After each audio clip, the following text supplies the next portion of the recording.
double vision, take a seat, I'm on a mission. We got everything to gain, to become everything you're not. You just give it all you got and take the pleasure with the pain. Yeah, I can feel my fire awaken, no time for being complacent. There's a dream on the horizon, you know we gotta chase it. And when we get to where we're going, then we start the invasion. That's me?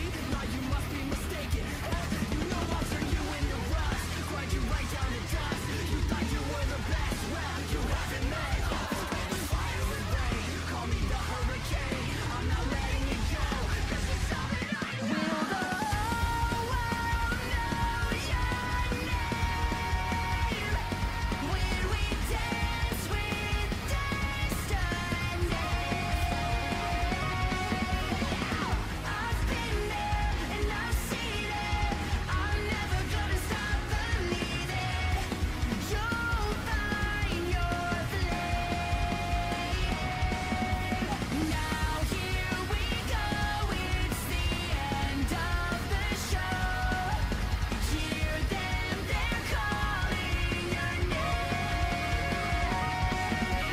'Cause in the end, it's you and your friends. You'll find your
Now here we go, it's the end of the show.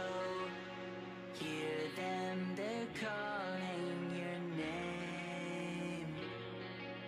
'Cause in the end, it's you and your friends.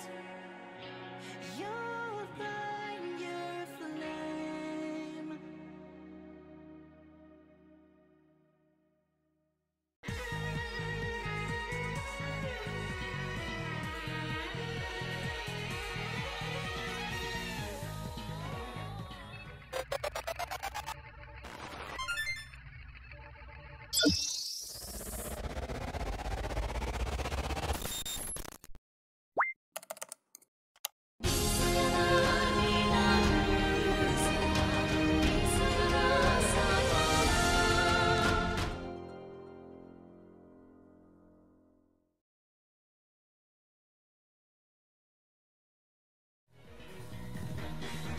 Oh, I'm on Angry Road. Sorry about that. Hello, everybody, and welcome to another exciting stream. And unlike last time, this time I actually have audio. For those who don't know, yesterday I tried to do a first ever book reading. Unfortunately, unbeknownst to me because of lack of leadership, I did not know that the audio was not on this section, so sorry. So in honor of trying again, we're going to start from the very beginning. Oop, I didn't mean to do that. Okay, good to know that if I press the T button, it transitions. Okay then. So today we'll be reading Percy Jackson and the Olympians, The Lightning Thief by Rick Riordan. So let me just turn this down a bit. If you guys don't like the audio, oh, I can always mute it. So, where to begin? Well, for starters, book mode.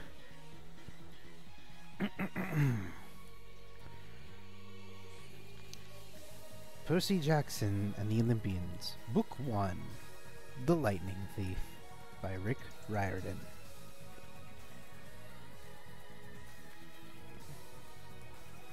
Chapter 1. I accidentally vaporized my pre-algebra teacher. Look, I didn't want to be a half-blood. If you're reading this because you think you might be one, my advice is close this book right now. Believe whatever lie your mom or dad told you about your birth, and try to lead a normal life. Being a half-blood is dangerous. It's scary. Most of the time, it gets you killed in painful, nasty ways. If you're a normal kid, reading this because you think it's fiction, great, read on. I envy you for being able to believe that none of this ever happened. But if you recognize yourself in these pages, if you feel something stirring inside, stop reading immediately. You might be one of us, and once you know that, it's only a matter of time before they sense it too. And they'll come for you. Don't say I didn't warn you. My name is Percy Jackson. I'm 12 years old. Until a few months ago, I was a boarding student at Yancey Academy, a private school for troubled kids in upstate New York. Am I a troubled kid? Yeah, you could say that. I could start at any point in my short, miserable life to prove it, but things really started going bad last May when our 6th grade class took a field trip to Manhattan. 28 mental case kids and 2 teachers on a yellow school bus, heading to the Metropolitan Museum of Arts to look at ancient Greek and Roman stuff. I know, it sounds like torture. Most Yancey field trips were. But Mr. Brunner, our Latin teacher, was leading this trip, so I had hopes. Mr. Brunner was this middle-aged guy in a motorized wheelchair. He had thinning hair and a scruffy beard, and a frayed tweed jacket, which always smelled like coffee. You wouldn't think he'd be cool, but he told stories and jokes and let us play games in class. He also had this awesome collection of Roman armor and weapons, so he was the only teacher whose class didn't put me to sleep. I hoped the trip would be okay. At least I hoped that for once I wouldn't get into trouble. I wouldn't get in trouble. Boy, was I wrong. See, bad things happen to me on field trips, like my 5th grade school when we went to Saratoga Battlefield. I had this accident with a Revolutionary War cannon. I wasn't aiming for the school bus, but of course I got expelled anyways. And before that, at my 4th grade school, when we took a behind-the-scenes tour of the Marine World Shark Pool, I sorta hit the wrong lever on the catwalk and our class took an unplanned swim. And the time before that, well, you get the idea. This trip, I was determined to be good. All the way into the city. I put up with Nancy Bobofit, the freakly red-headed kleptomaniac girl, hitting my best friend Grover in the back on the head with chunks of peanut butter and ketchup sandwich. Grover was an easy target. He was scrawny, he cried when he got frustrated. He must have been held back several grades because he was the only 6th grader with acne and the start of a wispy beard on his chin. On top of all that, he was crippled. He had a note excusing him from PE for the rest of his life because he had some kind of muscular disease in his legs. He walked funny, like every step hurt him, but don't let that fool you. You should have seen him run when it was enchilada day in the cafeteria. Anyway, Nancy Bobofit was throwing wads of sandwich that stuck in his curly brown hair. And she knew I couldn't do anything back to her because I was already on probation. The headmaster had threatened me with death by in-school suspension if anything bad, embarrassing, or even mildly entertaining happened on this trip. I'm going to kill her, I mumbled. Grover tried to calm me down. It's okay. I like peanut butter. He dodged another piece of Nancy's lunch. That's it. I started to get up, but Grover pulled me back to my seat. You're already on probation, he reminded me. You know you'll get blamed if anything happens. Looking back on it, I wish I decked Nancy Boba Fett right then and there. In school suspension would have been nothing compared to the mess I was about to get myself into. Mr. Brunner led the museum tour. He rode up front in his wheelchair, guiding us through the big echoey galleries, past marble statues and glass cases full of really old and black-orange pottery. It blew my mind that this stuff had survived for 2,000, 3,000 years.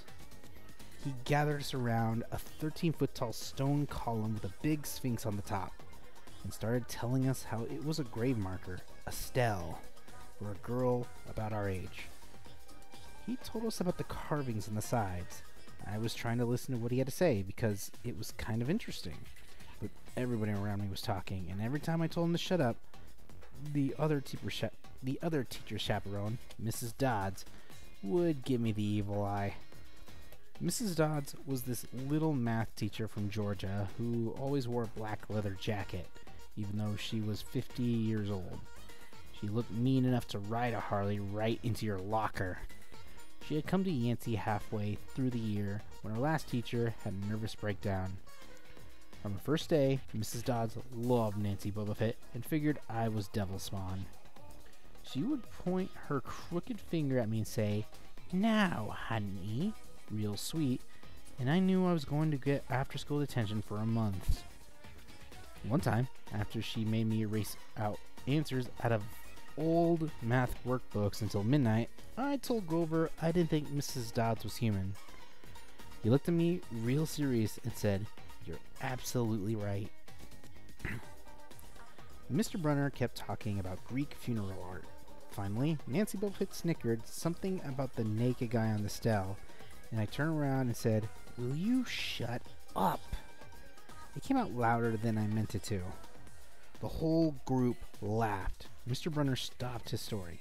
"Mr. Jackson," he said, "did you have a comment?" My face was totally red. I said, "No, sir."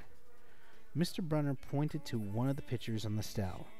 "Perhaps you'll tell us what this picture represents." I looked at the carving and felt a rush of relief because I actually recognized it. That's Kronos eating his kids, right? "Yes," Mr. Brunner said, obviously not satisfied, and he did this because, well, I racked my brain to remember. Kronos was the king god and... God? Mr. Brunner asked. Titan, I corrected myself. And he didn't trust his kids, who were the gods. So Kronos ate them, right? But his wife hid baby Zeus and gave Kronos a rock to eat instead. And later, when Zeus grew up, he tricked his dad, Kronos into barfing up his brothers and sisters. "Ew," said one of the girls behind me. And so there was this big fight between the gods and the Titans. I continued, and the gods won. Some snickers from the group. Behind me, Nancy Boba Fett mumbled to a friend, like we're going to use this in real life.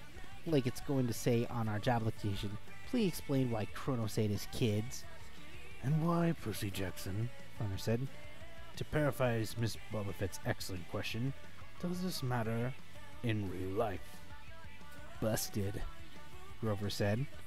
"Shut up," Nancy hissed, her face even brighter red than her hair.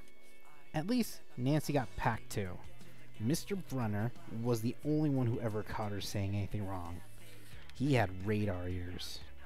I thought about his question and I shrugged. "I don't know, sir." "I see."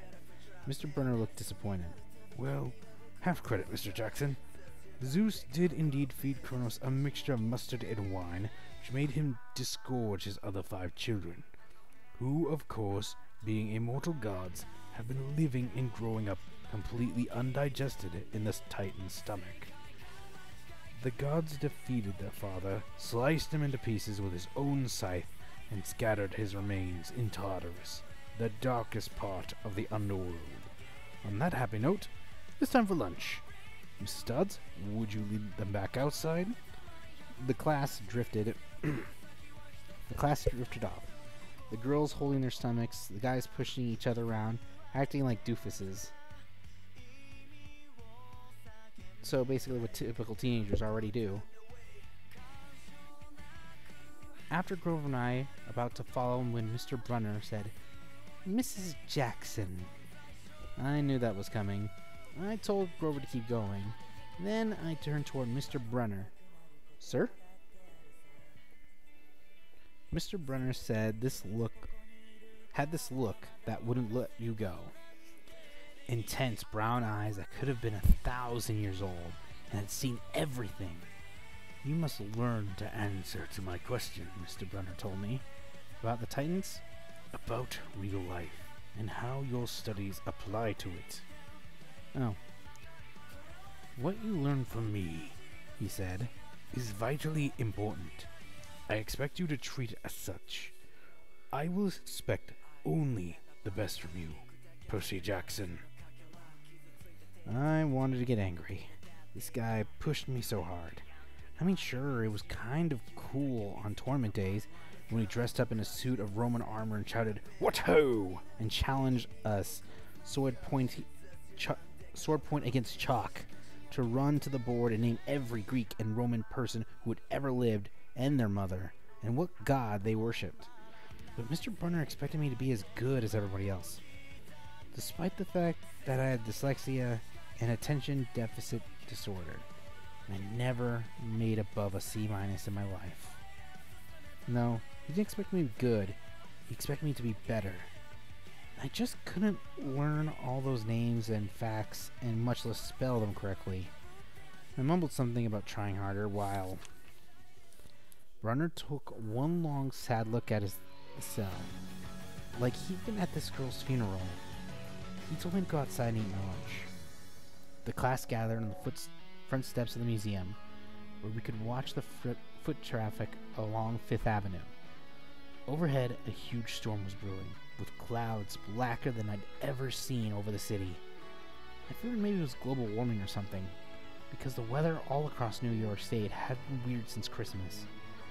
We'd had massive snowstorms, flooding, wildfires from lightning strikes. I would have been surprised if it was a hurricane blowing in. Nobody else seemed to notice. Some of the guys were pelting pigeons with Lunchable crackers. Nancy Bobofit was trying to pickpocket something from an old lady's purse. Of course, Mrs. Dodd wasn't seeing a thing. Grover and I sat on the edge of the mountain, away from the others. We thought that maybe if we did that, everybody would know we were from that school. School for loser freaks who couldn't make it elsewhere. Detention? Nah, I said. Not from Brunner.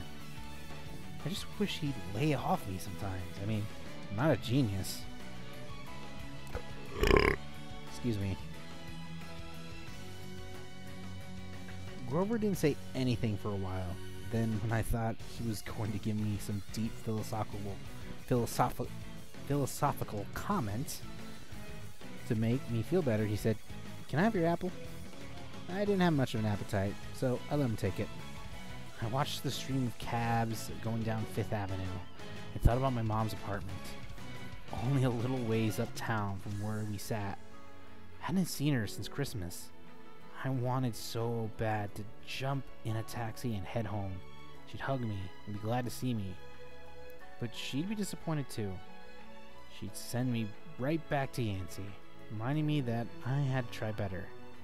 Even if this was my 6th school in 6 years, I was probably going to get kicked out again. I wouldn't be able to stand that sad look she'd give me.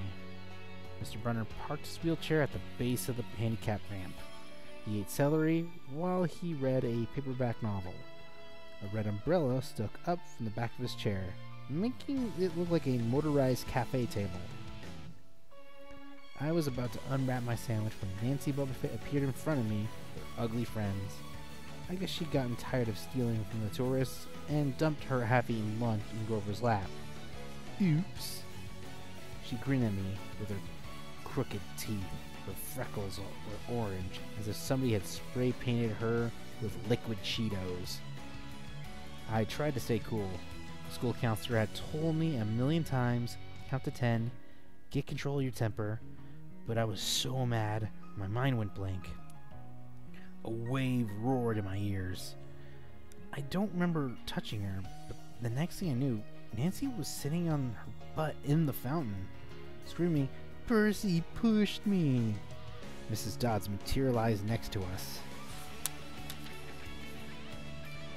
Some of the kids were whispering, "Did you see? The water. Like he grabbed her." I didn't know what they were talking about. All I knew was that I was in trouble again. As soon as Mrs. Dodds was sure poor little Nancy was okay, promising to let her get her a new shirt at the museum gift shop, etc., etc., Mrs. Dodd turned on me. There was a triumphant fire in her eyes, as if I'd done something she'd been waiting for all semester. "Now, honey." I know, I grumbled. A month erasing workbooks. That wasn't the right answer to say. "Come with me," Mrs. Dodd said. "Wait," Grover yelped. "It was me. I pushed her." I stared at him, stunned. I couldn't believe he was trying to cover for me. Mrs. Dodds scared Grover to death. She glanced at him so hard his whiskery chin trembled. I don't think so, Mr. Underwood," she said.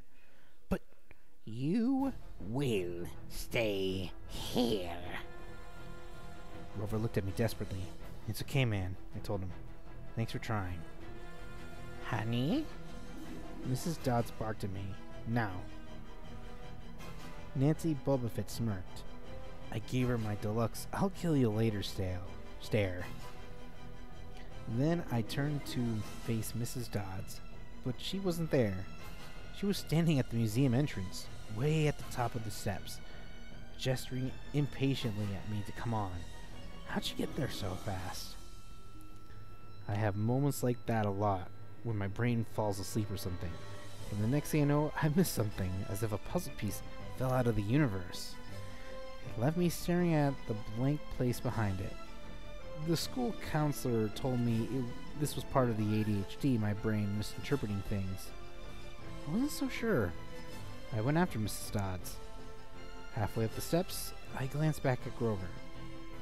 He was looking pale, cutting his eyes between me and Mr. Brunner, like he wanted Mr. Brunner to notice what was going on. But Mr. Brunner was absorbed in his novel. I looked back up. Mrs. Dodds had disappeared again. She was now inside the building at the end of the entrance hall.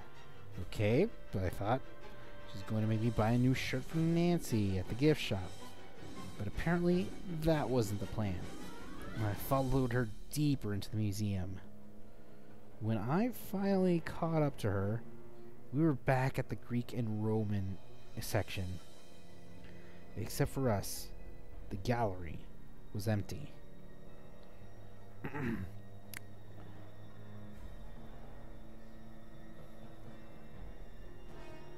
Mrs. Dodd stood up with her arms crossed in front of a big marble frieze of the Greek gods.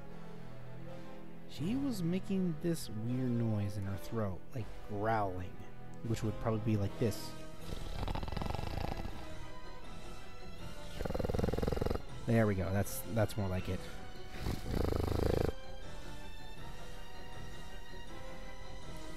She was making this weird...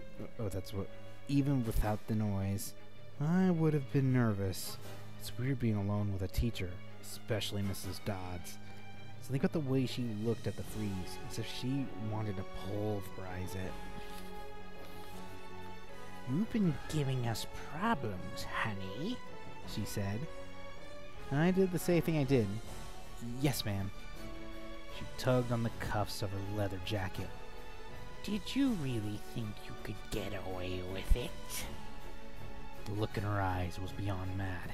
It was evil. She's a teacher, I thought nervously. It's not like she's going to hurt me. I said, "Oh, I'll try harder, ma'am." Thunder shook the building. "We are not fools, Percy Jackson," Mrs. Dodd said. "It was only a matter of time before we found you out. Confess and you will suffer less pain. I didn't know what she was talking about. All I could think of was that the teachers must have found the illegal stash of candy I'd been selling out of my dorm from the internet without ever reading the book. Oh no, wait. I'd been selling it out in my dorm room. All I could think of was that the teachers must have found the illegal stash of candy I'd been selling out of my dorm room. Or maybe they realized I got my essay on Tom Sawyer from the internet without ever reading the book. And now they were going to take away my grade. Or worse, they were going to make me read the book. Well, she demanded. Ma'am, I don't... Your time is up, she hissed. Then the weirdest thing happened. Her eyes began to glow like barbecue coals. Her fingers stretched, turning into talons. Her jacket melted large leathery wings. She wasn't human. She was a shriveled hag with bat wings and claws and a mouth full of yellow fangs. She was about to slice me to ribbons. Then things got even stranger. Mr. Brunner, who'd been out in front of the museum a minute before, wheeled his chair into the doorway of the gallery, holding a pen in his hand. Excuse me. What ho, Percy! He shouted, and tossed the pen through the air. Mrs. Dodds lunged at me. With a yelp, I dodged and felt talon slashes the air next to my ear. I snatched the ballpoint pen out of the air, but when it hit my hand, it wasn't a pen anymore. It was a sword. Mr. Brunner's bronze sword, which he always used on tournament day. Mrs. Dodds spun toward me with a murderous look in her eyes. My knees were jelly. My hands were shaking so bad I almost dropped the sword. She snarled, Die, honey. And she flew straight at me. Absolute terror ran through my body. I did the only thing that came natural. I swung the sword. The metal blade hit her shoulder and passed clean through her body as if she were made of water. Mrs. Dodds was a sandcastle in a power fan. She exploded into yellow powder, vaporized on the spot, leaving nothing but the smell of sulfur and a dying screech, and a chill of evil in the air, as if those two glowing red eyes were still watching me. I was alone. There was a ballpoint pen in my hand. Mr. Brunner wasn't there. Nobody was there but me. My hands were still trembling. My lunch must have been contaminated with magic mushrooms or something. Had I imagined the whole thing? I went back inside. It started to rain. Grover was sitting by the fountain, a museum map tented over his head. Nancy Bullfit was still standing there, soaked from her swim in the fountain, grumbling to her ugly friends. When she saw me, she said, "I hope Mrs. Kerr whipped your butt." I said, "Who?" "Our teacher." "Duh." I blinked. We had no teacher named Mrs. Kerr. I asked Nancy what she was talking about. She just rolled her eyes and turned away. I asked Gopher where Mrs. Dodds was. He said, "Who?"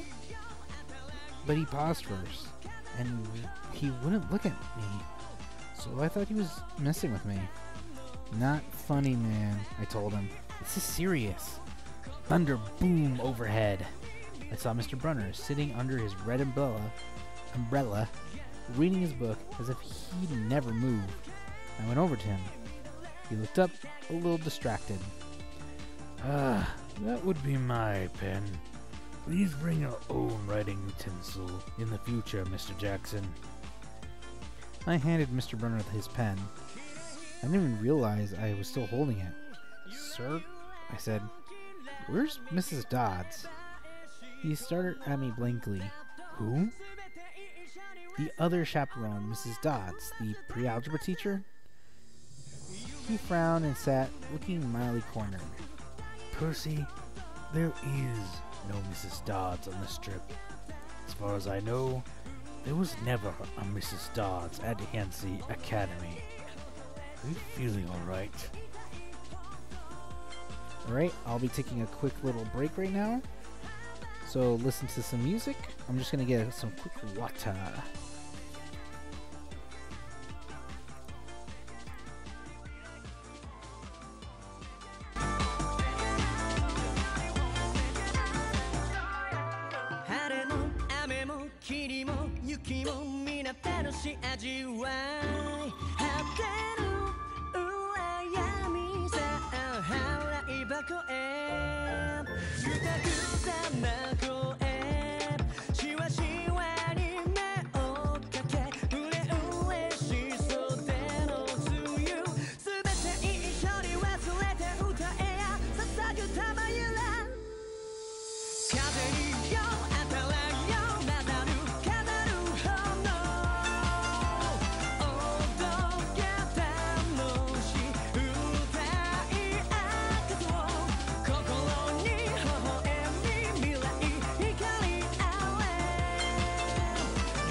And we are back, ladies and gentlemen. Just had a quick back from my quick water trip, and we are ready to read Chapter 2. 3 old ladies knit the socks of death. I should let you know, like after every chapter, I will take a quick water break just to, calm down my throat, because, all this talking can be tiring. Anywho, let's continue. I was used to the occasional weird experience, but usually they were over quickly. This 24/7 hallucination was more than I could handle. For the rest of the school year, the entire campus seemed to be playing some kind of trick on me. The students acted as if they were completely and totally convinced that Mrs. Kerr, a perky blonde woman, who I had never seen in my life, until she got on our bus at the end of the field trip, had been our pretty algebra teacher since Christmas. Every so often, I would spring a Mrs. Dodds reference on somebody, just to see if I could trip them up, but they would stare at me like I was a psycho. It got so I almost believed them. Mrs. Dodds had never existed. Almost. But Grover couldn't fool me. When I mentioned the name Dodds to him, he would hesitate and claim she didn't exist. But I knew he was lying. Something was going on. Something had happened at the museum. I didn't have much time to think about it during the days, but at night, visions of Mrs. Dodds with talons and leathery wings would wake me up in a cold sweat. The freak weather continued, which didn't help my mood. One night, a thunderstorm blew out of the windows in my dorm room. A few days later, the biggest tornado ever spotted in the Hudson Valley touched down only 50 miles from Yancey Academy. One of the current events we studied in social studies was the unusual number of small planes that had gone down in sudden squalls in the Atlantic that year. I started feeling cranky and irritable most of the time. My grades slipped from D's to F's. I got in more fights with Nancy Bubba and her friends. I was sent out into the hallway in almost every class. Finally, when our English teacher, Mr. Nicole, asked me for the millionth time why I was too lazy to study for spelling tests, I snapped. I called him an old sot. I wasn't even sure what it meant, but it sounded good. The headmaster sent my mom a letter the following week, making it official. I would not be invited back next year to Yancey Academy. Fine, I told myself. Just fine. I was homesick. I wanted to be with my mom in our little apartment on the Upper East Side, even to go to public school and put up with my obnoxious stepfather and his stupid poker parties. And yet, there were things I'd miss at Yancey. The view of the woods out my dorm window, the Hudson River in the distance, the smell of pine trees. I'd miss Grover. He'd been a good friend, even if he was a little strange. I was worried how he'd survive next year without me. I'd miss Latin class too. Mr. Brunner's crazy tournament days and his faith that I could do well. As exam week got closer, Latin was the only test I studied for. I hadn't forgotten what Mr. Brunner had told me about his subjects being life and death for me. I wasn't sure why, but I had started to believe him.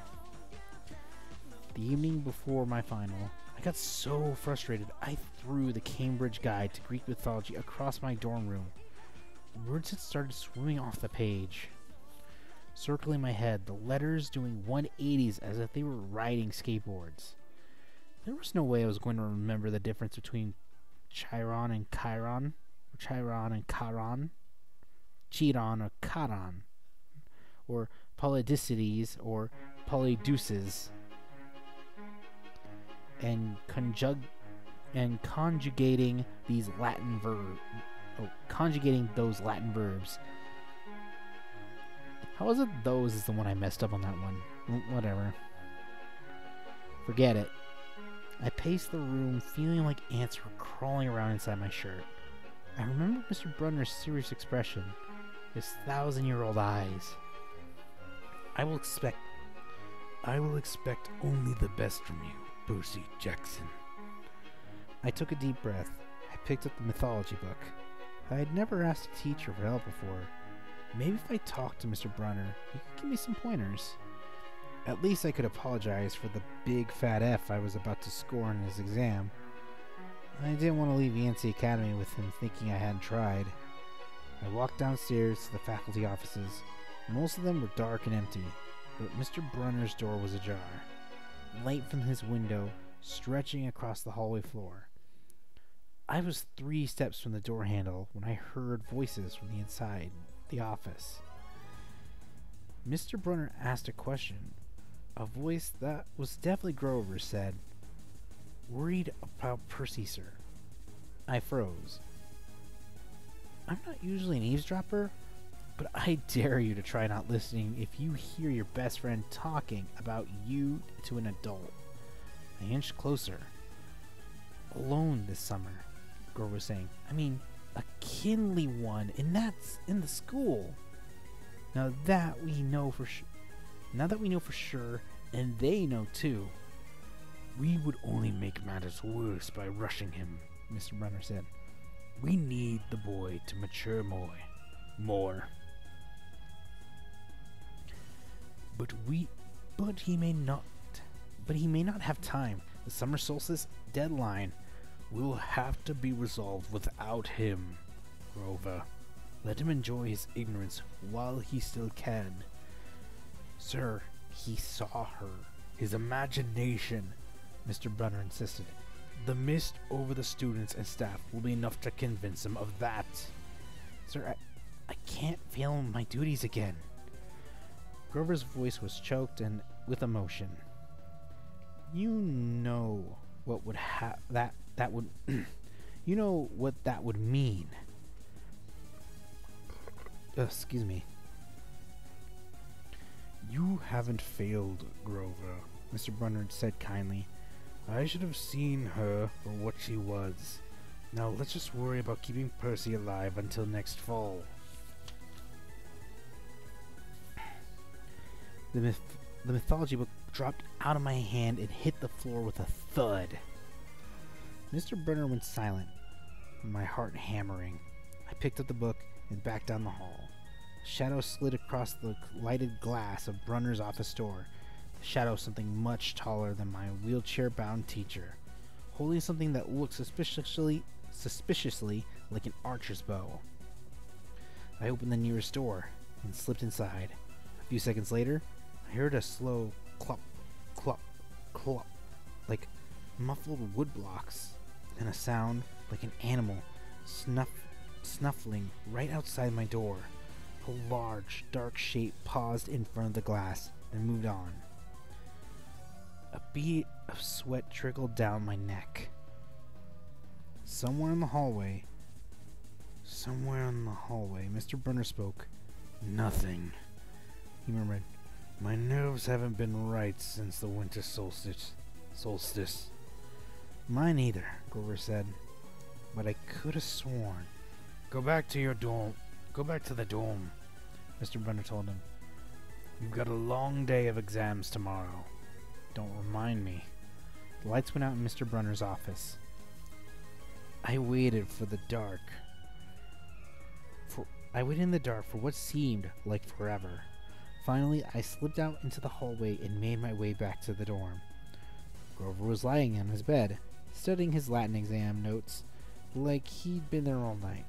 "Hey," he said, bleary-eyed. "You going to be ready for this test?" I didn't answer. "You look awful," he frowned. "Is everything okay?" "Just tired." I turned so he couldn't read my expression. I started getting ready for bed. I didn't understand what I heard downstairs. I wanted to believe I'd imagined the whole thing. But one thing was clear. Grover and Mr. Brunner were talking about me behind my back. They thought I was in some kind of danger. The next afternoon, as I was leaving the 3-hour Latin exam, dang, 3 hours? My eyes swimming with all the Greek and Roman names I'd misspelled, Mr. Brunner called me back inside. For a moment, I was worried he'd found out about my eavesdropping the night before. But that didn't seem to be the problem. "Percy," he said, "don't be discouraged about leaving Nancy. It's for the best." His tone was kind, but the words still embarrassed me. Even though he was speaking quietly, the other kids finishing their tests could hear.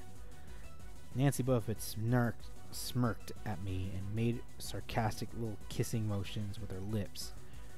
I mumbled, "Okay, sir." Mr. Brunner wheeled his chair back and forth, like he wasn't sure what to say. "This isn't the right place for you. It was only a matter of time."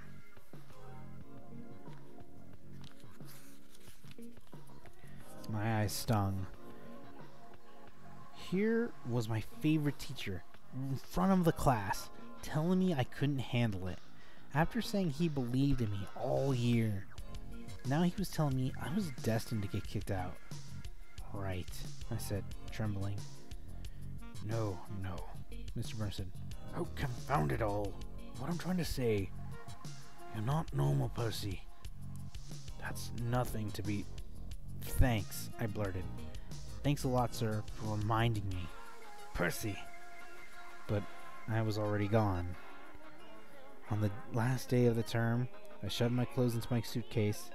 The other guys were joking around, talking about their vacation plans. One of them was going on a hiking trip up to Switzerland. Another was cruising the Caribbean for a month. They were juvenile delinquents like me, but they were rich juvenile delinquents. Their daddies were executives or ambassadors or celebrities. I was a nobody. I'm a family of nobodies. They asked me what I'd be doing this summer, and all I told them was I was going back to the city. What I didn't tell them was that I was going to get a summer job, walking dogs, or selling magazine subscriptions. Spend my free time worrying about where I'd go to school in the fall. "Oh," one of the guys said. "That's cool." They went back to their conversation as if I never existed. The only person I dreaded saying goodbye to was Grover. But as it turned out, I didn't have to. He'd booked a ticket to Manhattan on the same Greyhound as I had. So there we were, together again, heading to the city. During the whole bus ride, Grover kept glancing nervously down the aisle, watching the other passengers. It occurred to me that he always acted nervous and fidgety when we left Yancey, as if he expected something bad to happen. Before, I'd always assumed he was worried about the getting teased. There was nobody to tease him on the Greyhound. Finally, I couldn't stand it anymore. I said, "Looking for kindly ones?" Grover nearly jumped out of the seat. What do you mean?" I confessed about eavesdropping on him and Mr. Brunner the night before the exam. Grover's eyes twitched. "How much did you hear?" Not much." "What's the summer solstice deadline?" He winced. "Look, Percy, I was worried for you, see? I mean, hallucinating about demon math teachers. Grover. I was telling Mr. Brunner that maybe you were overstressed or something, because there was no such person as Mrs. Dodds and... Grover, you're a really, really bad liar." His ears turned pink. From his shirt pocket, he fished out a grubby business card. "Just take this, okay? In case you need me this summer." The card was in fancy script, which was murder on my dyslexic eyes, but I finally made out something like Grover Underwood, Keeper, Half-Blood Hill, Long Island, New York, 800-009-0009. "What's half?" "Don't say it aloud," he yelped. "That's my summer address." My heart sank. Grover had a summer home? I'd never considered that his family might be rich, and others as the others at Yancey. "Okay," I said glumly. "So, like, if I want to come visit your mansion..." He nodded. Or if you need me." "Why would I need you?" It came out harsher than I meant it to. Grover blushed right down to his Adam's apple. "Look, Percy, the truth is I kinda have to protect you." I stared at him. All year long, I'd gotten in fights, keeping bullies away.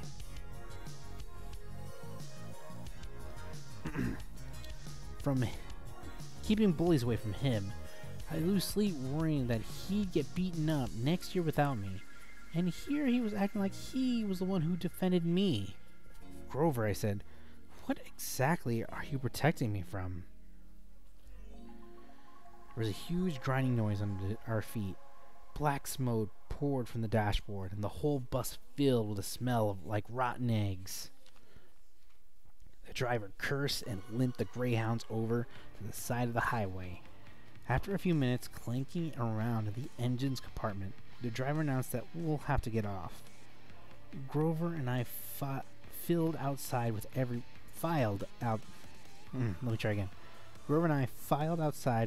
else.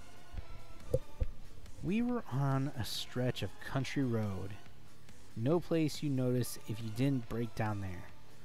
On our side of the highway was nothing but maple trees and litter from passing cars. On the other side, across 4 lanes of asphalt shimmering with afternoon heat, was an old-fashioned fruit stand. The stuff on sale looked really good. Heaping boxes of blood-red cherries and apples, walnuts and apricots, jugs of cider, and a clawfoot tub full of ice. There were no customers, like just 3 old ladies sitting in rocking chairs in the shade of a maple tree, knitting the biggest pair of socks I'd ever seen. I mean, these socks were the size of sweaters. They were clearly socks. The lady on the right knitted one of them. The lady on the left knitted the other. The lady in the middle held an enormous basket of electric blue yarn.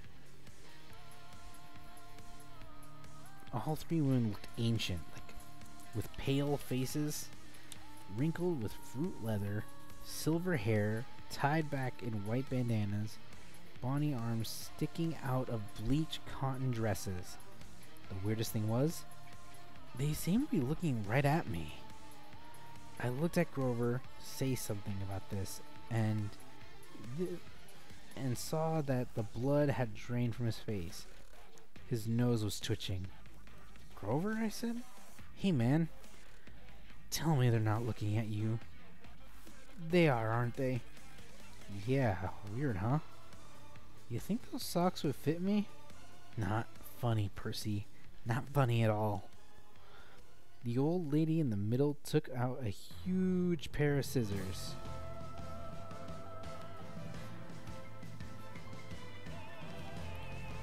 Gold and silver, long, bladed like shears. I heard Grover catch his breath. "We're getting on the bus," he told me. "Come on."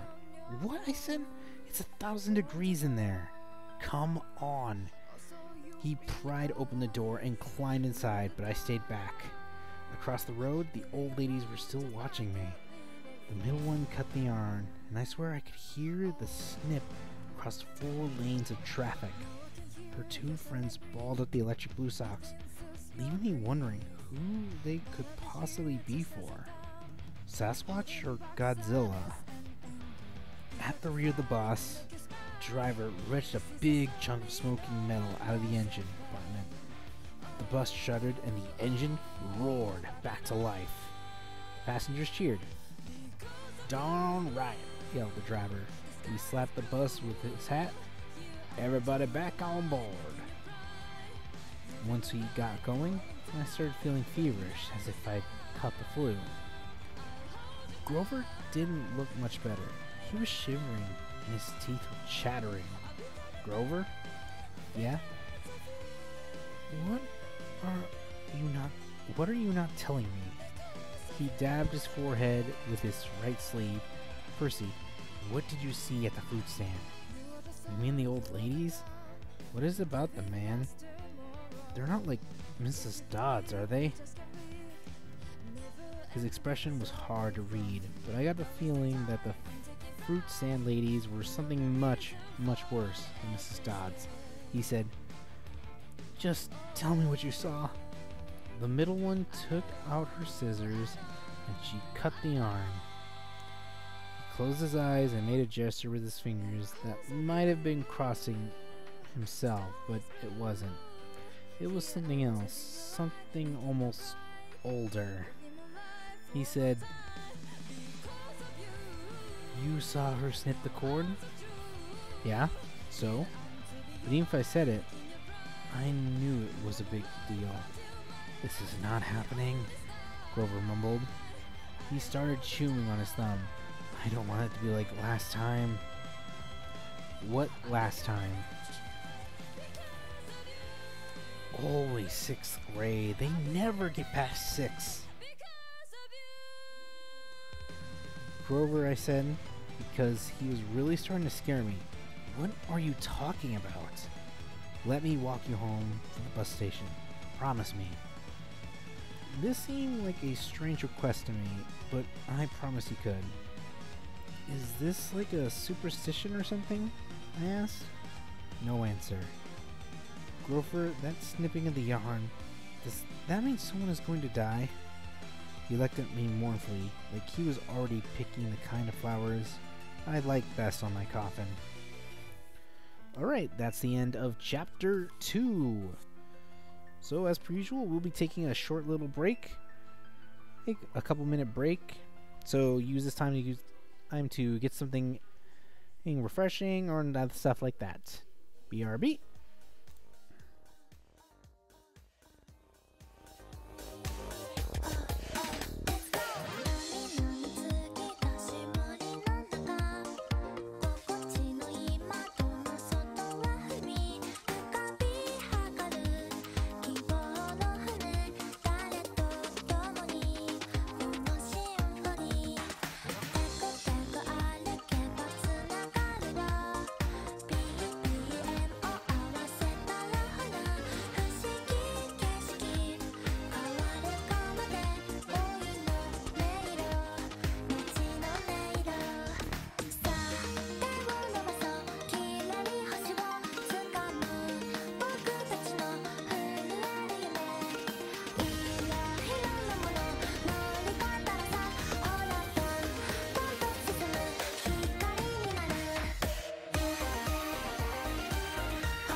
welcome back as we continue with probably the last chapter of the night.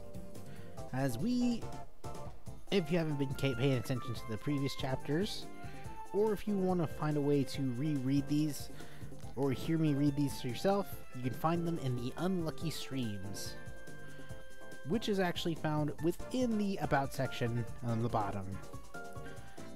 But without further ado, let's finish things off with the third chapter of the story for tonight. Grover unexpectedly loses his pants. Confession time. I ditched Grover as soon as we got to the bus terminal. I know, it was rude, but Grover was freaking me out, looking at me like I was a dead man, muttering, "Why does this always happen? Why does it always happen to be 6th grade?"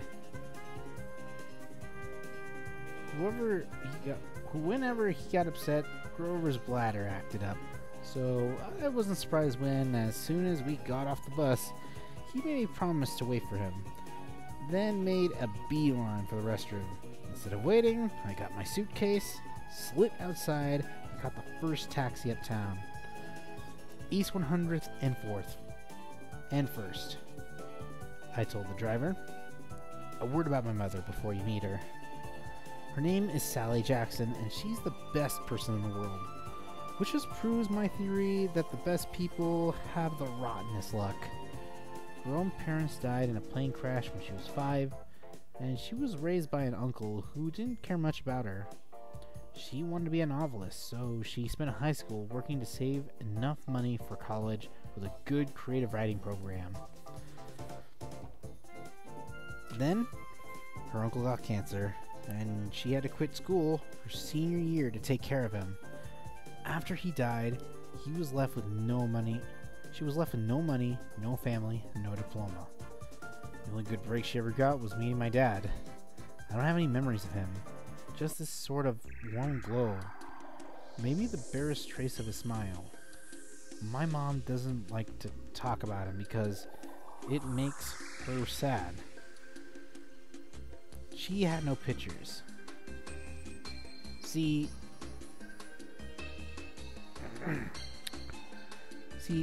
they weren't married. They weren't married. She told me he was rich, important, and they had this relationship. And this relationship was a secret.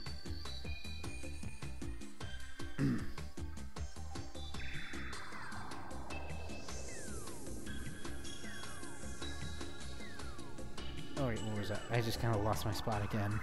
Sorry about that.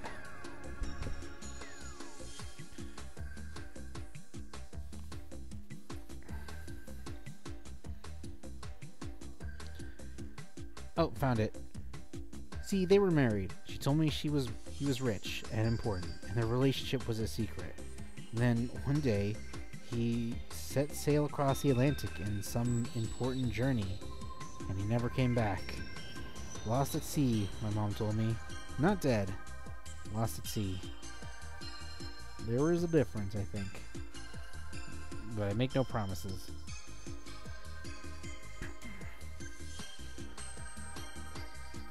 She worked odd jobs, took night classes to get her high school diploma, and raised me on her own. She never complained or got mad. Not even once. I knew I wasn't an easy kid. Finally, she married Gabe Ugliano, who was nice the first 30 seconds we knew him, then showed his true colors as a world-class jerk. When I was young, I nicknamed him Smelly Gabe. I'm sorry, but it's the truth. The guy reeked like moldy garlic pizza, wrapped in gym shorts. Between the two of us, we made my mom's life pretty hard. The way Smelly Gabe treated her, the way he and I got along, well, when I came home is a good example. I walked into our little apartment hoping my mom would be home from work. Instead, Smelly Gabe was in the living room playing poker with his buddies. The television blared ESPN. Chips and beer cans were strewn all over the carpet. Hardly looking up, he said around his cigarette, "So, you're home. Where's my mom? Working. Got any cash?" That was it. No, welcome back. Good to see you. How has your life been the last 6 months? Gabe had to put on weight. He looked like a tuskless walrus in thrift store clothes. He had about 3 hairs on his head, all combed over like over his bald scalp, as if that made him handsome or something. He managed the electronics megamart in Queens, but he stayed home most of the time. I don't know why he hadn't been fired long before. He just kept on collecting paychecks, spending the money on cigars, and that made me nauseous. And on beer, of course. Always beer. Whenever I was home, he never expected me to provide his gambling. He expected me to provide his gambling funds. He called that our guy secret, meaning if I told my mom, he would punch my lights out. I don't have any cash, I told him. He raised his greasy eyebrow. Gabe could snuff out money like a bloodhound, which was surprising since his own smell could have covered up everything else. You took a taxi from the bus station, he said. Probably paid it with a 20. Got $6-7 in change. Somebody expects to live under this roof. He ought to carry his own weight. Am I right, Eddie?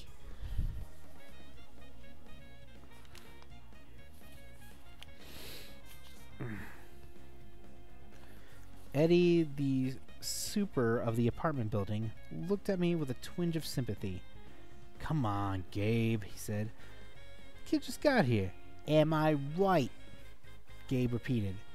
Eddie scowled into his bowl of pretzels. The other 2 guys passed gas in harmony. Fine, I said. I dug out a wad of dollars out of my pocket and threw the money on the table.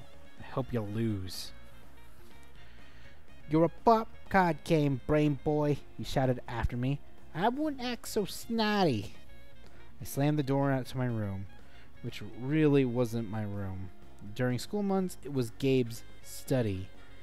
He didn't study anything in there except old car magazines, but he loved shoving my stuff in the closet, leaving his muddy boots on my windowsill, and doing his best to make the place smell like his nasty cologne and cigars and stale beer.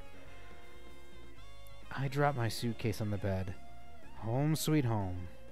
Gabe's smell was almost worse than the nightmares about Mrs. Dodds, or the sound of that old fruit lady's shears snipping the yarn. But as soon as I thought that, my legs felt weak. I remembered Grover's look of panic, how he'd made me promise I wouldn't go without him. A sudden chill rolled through me. I felt like something was looking for me right now, maybe pounding its way up the stairs, growing long, horrible talons. Then I heard my mom's voice. Percy? She opened the bedroom door. My fears melted. My mother can make me feel good just by walking into the room. Her eyes sparkled and changed color in the light. Her smile is as warm as a quilt. She got a very few gray streaks mixed in with her long brown hair, but I never think of her as old. If she looks at me, it's like she's seeing all the good things about me, none of the bad. I never heard her raise her voice or say an unkind word to anyone, not even me or Gabe. Oh, Percy, she hugged me tight. I can't believe it. You've grown since Christmas. Her red and white and blue Sweet on America uniform smelled like the best things in the world.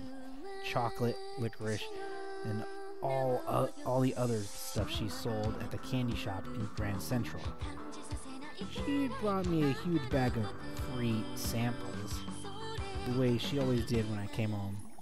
We sat together on the edge of the bed while I attacked the blueberry sour strings. She ran her hand through my hair and began to note everything I hadn't put in my letters. She didn't mention anything about me getting expelled. She didn't seem to care about that. But was I okay? Was her little boy doing alright? I told her she was smothering me to lay off and all that, but secretly, I was really glad to see her. In the other room, Gabe yelled, "Hey Sally, how about some bean dip, eh?" I gritted my teeth. My mom is the nicest lady in the world. She should have been married to a millionaire, not to some jerk like Gabe. For her sake, I tried to sound upbeat about my last days at Yancey Academy. I told her I wasn't too down about the expulsion. Sorry, my voice kind of squeaked there. I had lasted almost a whole year this time. I'd made some new friends.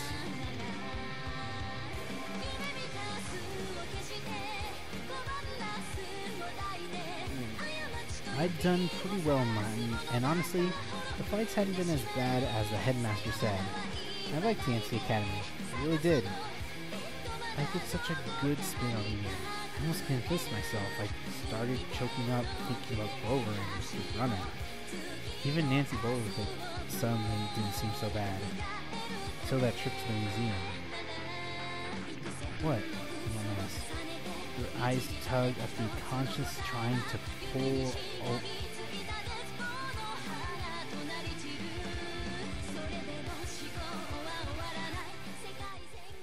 Where was I? Oh, yeah. Her eyes tugged at my conscience, trying to pull out the secrets. Did something scare you? No, Mom. I felt bad lying. I wanted to tell her about Mrs. Dodds and the 3 old ladies, the yarn, but I thought it might sound stupid. She pursed her lips. She knew I was holding back, but she didn't push me. I have a surprise for you, she said. We're going to the beach. My eyes widened. Montauk?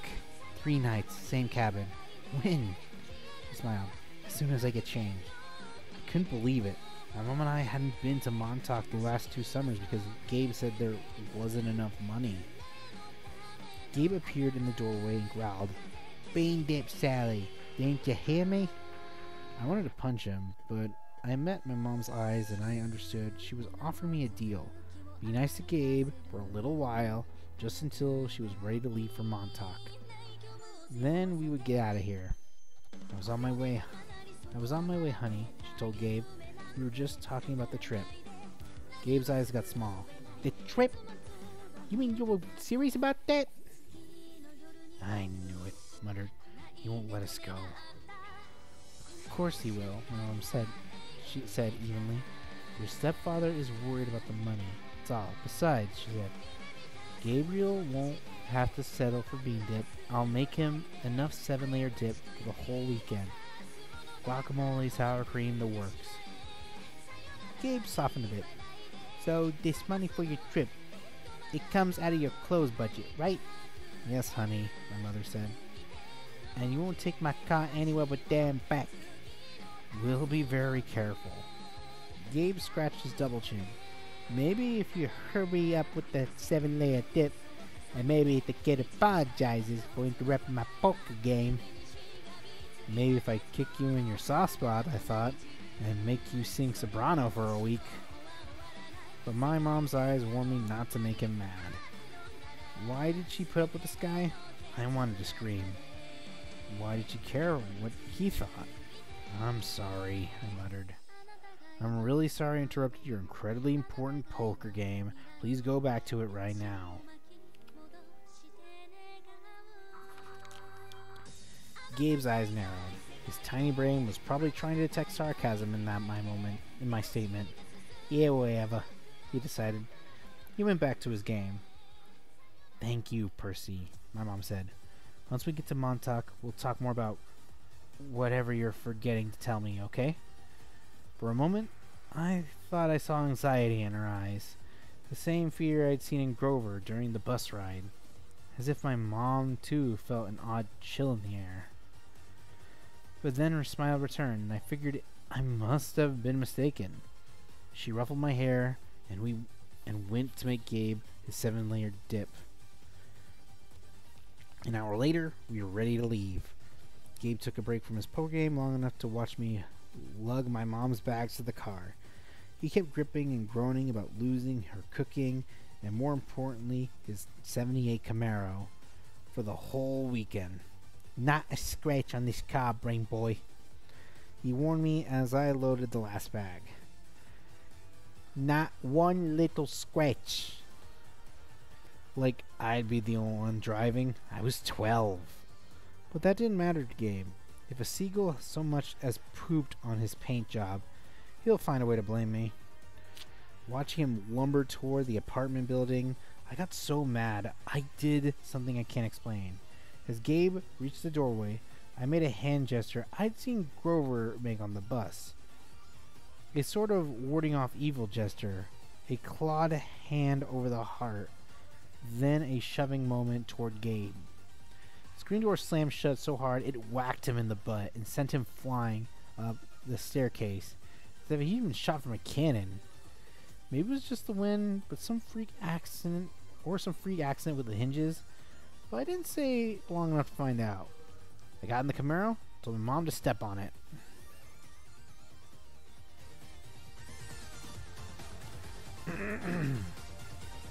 Our rental cabin was on the South Shore, way out at the tip of Long Island. It was a little pastel box with faded curtains half sunken into the dunes. There was always sand in the sheets and spiders in the cabins. Most of the time, the sea was too cold to swim in. I loved the place. We've been going there since I was a baby. My mom had been going even longer. She never exactly said, but I knew why the beach was special to her. It was the place where she met my dad. As we were getting closer to Montauk, she seemed to grow younger, years of worry and work disappearing from her face. Her eyes turned the color of the sea.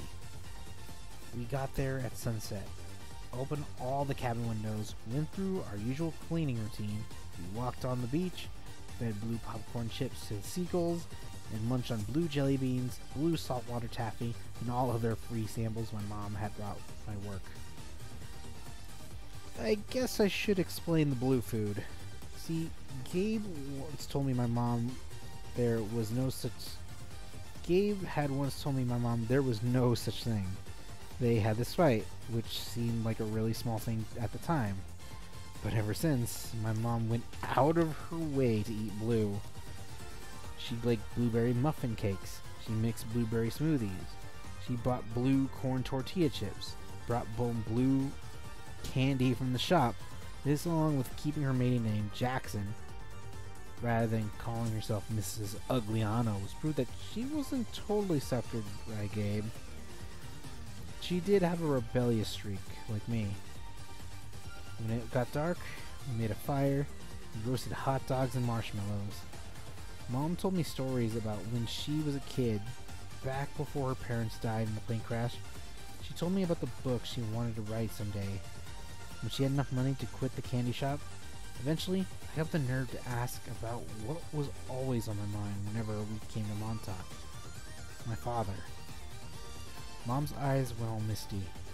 I figured she would tell me the same thing she always did, but I never got tired of hearing them. He was kind, Percy, he said. Tall, handsome, powerful. Gentle, too. You have his black hair. You know, and his green eyes. Mom fished a blue jelly bean out of their candy bag. I wish he could see you, Percy. He would be so proud. I wonder how she could say that. What was so great about me? A dyslexic, hyperactive boy with a D-plus report card, kicked out of school for the 6th time in 6 years. How old was I asked. I mean, when he left. She watched the flames. He was only with me for one summer, Percy. Right here at this beach, this cabin. But he knew me as a baby. No, honey. He knew I was expecting a baby, but he never saw you. He had to leave before you were born.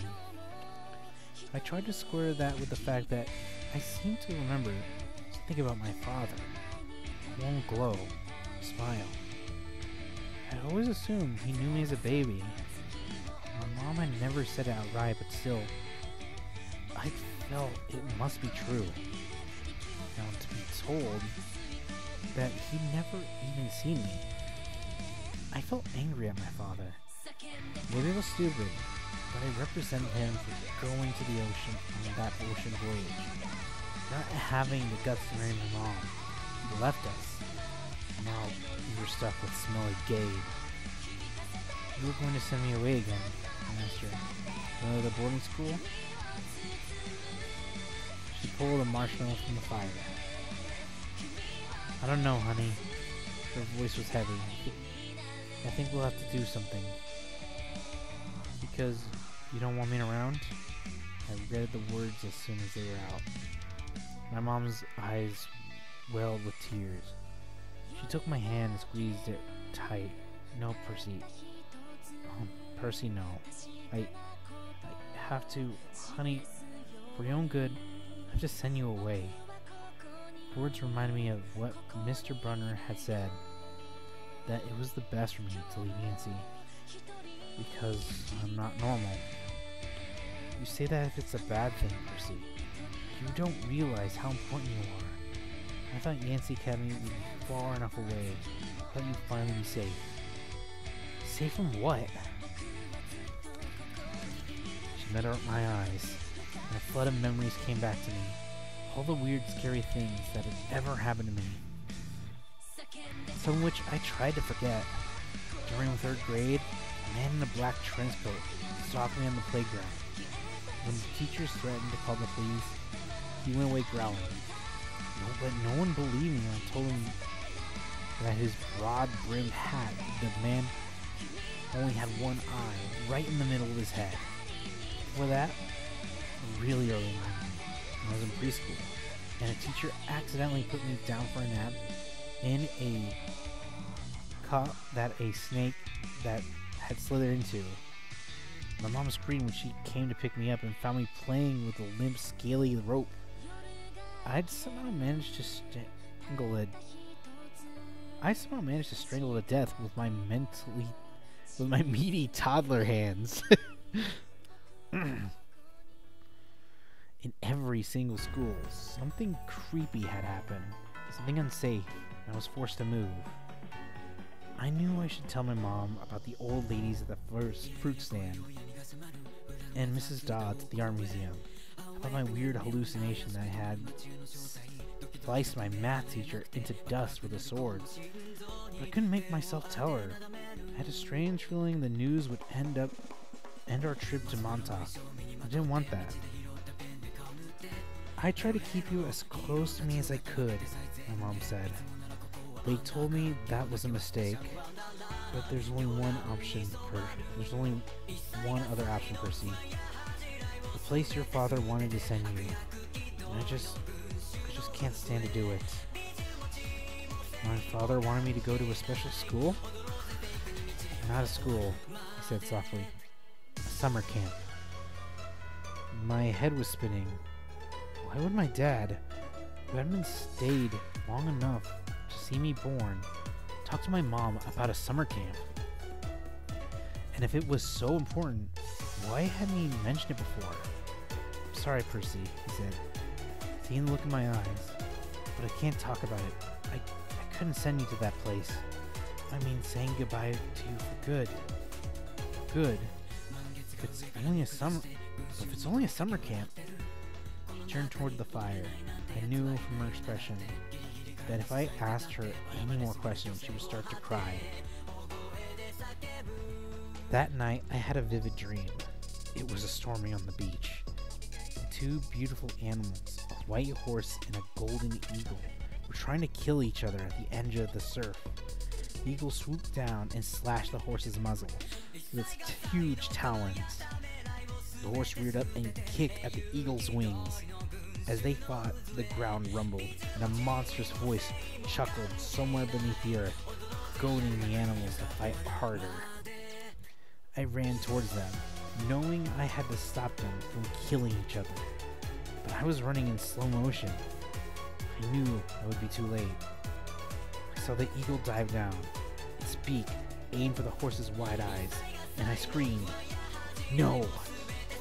I woke with a start. Outside, it was really storming. The kind of storm that cracks trees and blows down houses. There was no horse or eagle at the beach, just lightning making false daylight. And 20-foot waves pounding the dunes like artillery. The next thunderclap, my mom woke. She sat up, eyes wide, and said, "Hurricane!" I knew that was crazy. Long Island has never seen hurricanes this early in the summer. But the ocean seemed to have forgotten. Over the roar of the wind, I heard a distant bellow, an angry, tortured sound that made my hair stand on end. Then a much closer noise like mallets in the sand. A desperate voice, someone yelling, pounding on our cabin door. My mother sprang out of bed in her nightgown, threw open the lock. Grover stood framed in the doorway against a backdrop of pouring rain, but he wasn't exactly Grover. "Searching all night," he gasped. "What were you thinking?" My mother looked at me in terror, not scared of Grover, but of why he'd come. "Percy," she said, shouting to be heard over the rain. "What happened at school? What didn't you tell me?" I was frozen. Looking at Grover, I couldn't understand what I was seeing. "Ozel kai alu teo," he yelled. "It's right behind me. Didn't you tell her?" I was shocked to register that I was too shocked to register that he just cursed in ancient Greek. I couldn't understand, and I'd understand him perfectly. I was too shocked to wonder how Grover had gotten here by himself in the middle of the night, because Grover didn't have his pants on, and where his legs should be. My mom looked at me sternly and talked in a tone she never used before. "Percy, tell me now." I stammered something about the old ladies at the fruit stand and Mrs. Dodds, and my mother stared at me, her face deathly pale in the flashes of lightning. She grabbed her purse, tossed me my rain jacket, and said, "Get to the car, both of you. Go." Grover ran for the Camaro, but he wasn't running exactly. He was trotting, shaking his shaggy hindquarters, and suddenly his story about a muscular disorder in his legs made sense to me. I understood how he could run so fast and still limp when he walked, because where his feet should be, there were no feet. There were cloven hooves.